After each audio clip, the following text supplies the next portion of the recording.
महाराज राजा परीक्षित को कहते हैं, राजन, इस कथा को श्रवण कराने का मात्र इतना उद्देश्य है कि ये कथा इस जीव के ऊपर है। संसार में जब सुख समृद्धि होगी तब आपका साथ सब देते हैं, और थोड़ा विपत्ति का समय आ जाए तो आपके अपने भी आपका साथ छोड़ जाते हैं। लेकिन जीव को फिर भी विश्वास नहीं होता, जानते सब है, परंतु लेकिन आज श्री सुखदेव जी महाराज कह रहे हैं, राजन, ये जीव विपत्ति के समय में भगवान को याद करता है। जब तक गजेंद्र के पास उसका परिवार था वो अपने मध्य में रहता, लेकिन परिवार छोड़ के चला गया तो हाथ जोड़ के भगवान से प्रार्थना की। अगर ये प्रार्थना पहले करता होता तो आज गजेंद्र के जीवन में ये दिन नहीं आता।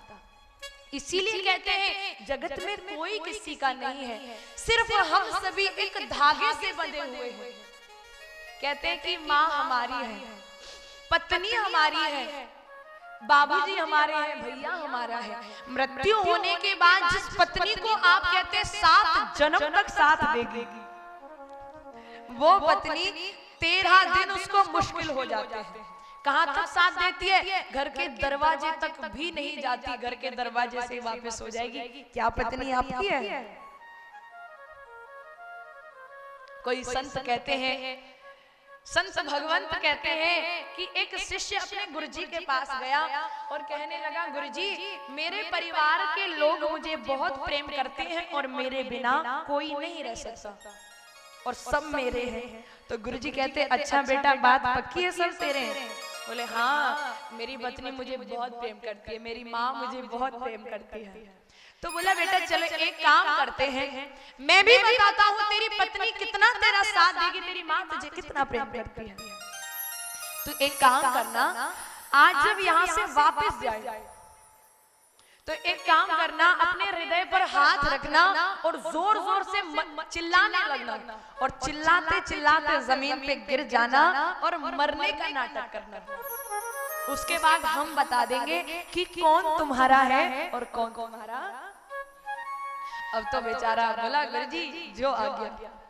तो घर गया, अपने हृदय पे हाथ रखा और जोर जोर से चिल्लाने लगा, अरे कोई बचा लो, अरे कोई बचा लो, और चिल्लाते चिल्लाते जमीन पे गिर गया। अब तो भैया घर वालों ने आवाज सुनी तो मैया आई। अब देखा कि लगता है ये तो दुनिया को छोड़ के, अब तो मैया विलाप करने लगी, अरे मेरा तो इकलौता बेटा था, मेरी बुढ़ापे की लाठी था, मेरे बुढ़ापे का सहारा था, मुझे छोड़ के चला गया, अब मैं कैसे रहूंगी।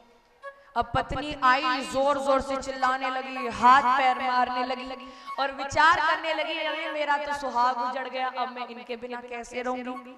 भैया आया, अरे हमारा तो भैया हमें छोड़ के चला गया। मित्रों को सूचना मिली, मित्र आ गए। अब जब गुरुजी ने बोला था कि जैसे मैं कहूँ और जब तक मैं तुझे ना बोलूं हम भी वहां आएंगे बेटा उस नाटक में, और जब तक मैं तुझे ना बोलूं तुझे उठना नहीं है। गुरुजी भी आ गए। अब गुरुजी बोले, भैया ये तो इस दुनिया में नहीं रहे, अब एक काम करो, इनकी तैयारी कर लो और इनको शमशान भूमि में लेकर के चलो। अब तो भैया सबने तैयारी कर ली, शमशान में ले जा करके उसकी अर्थी को रख दिया। अब सब रो रहे, भैया हम तेरे बिना कैसे रहेंगे, कैसे जीवन यापन होगा। गुरुजी ने बोला, अच्छा भैया सुनो, रो मत, एक काम हो सकता है, अगर इसके बदले तुम में से कोई एक भी चला जाए तो ये अभी भी वापस आ जाएगा। अब गुरुजी ने जैसे ही बोला तो जो मित्र थे वो 3-4 कोस जाके दूर खड़े हो गए। पत्नी बोली, नाना महाराज मैं तो रह लूंगी, कोई बात नहीं, अब ये चले गए तो चले गए, अब क्या है, कोई बात नहीं, एक ना एक दिन तो सबको जाना है। मैया को भी बुढ़ापा था, मैया बोली, महाराज कोई बात नहीं, मैं सब्र कर लूंगी, मेरा बेटा भगवान को प्यारा हो गया। अब गुरुजी ने नजर घुमा के देखी, ना तो पत्नी, ना माता, ना भैया, ना मित्रगण, कोई नजर नहीं आ रहा। अब गुरुजी ने अपने शिष्य को आवाज दी, बेटा खड़ा हो जा।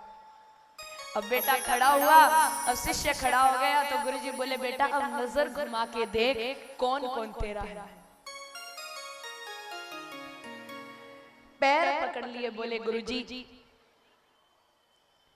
जिस मोह में मैं जी रहा था, जिस माया के साथ में जी रहा था, सोचता था कि सब मेरे हैं, आज पता चल गया कि जीवन की सच्चाई ये है जगत में कोई किसी का नहीं है। संत कहते हैं कि ये 4 दिन की जिंदगी है, इस 4 दिन की जिंदगी में हम इतने रिश्ते नाते बना लेते हैं और रिश्तों के चक्कर में हम उस परम पिता को भूल जाते हैं जिसने हमारी इस काया को दी। 84 कोटियों के 84 योनियों के बाद जीव इस धरा धाम पर आता है, भगवान से वादा करके तेरा भजन करूंगा, लेकिन भजन नहीं कर पाता। भजन की माला फेरने के लिए बैठेगा, भजन में 10 बार अपने फोन को चेक करेगा कि कोई फोन तो नहीं आया। संत समाज कहती है अरे भैया एक ना एक दिन मिट्टी की काया मिट्टी में मिलेगी, इसीलिए जितना तूने सो लिया उस समय को भूल जा, लेकिन जितना समय तेरे पास है उसका सदुपयोग कर। संत भगवंत कहते हैं एक ना एक दिन सबको जाना है, लेकिन कि बहुत तूने सो लिया अब तो जाग मुसाफिर। जितना सो लिया वो समय भूल जाइए, लेकिन जो समय आपके पास है उसको व्यर्थ मत गवाइए। अब तो जाग मुसाफिर हो तू, अब तो जाग मुसाफिर, बहुत तूने सो लिया रे अब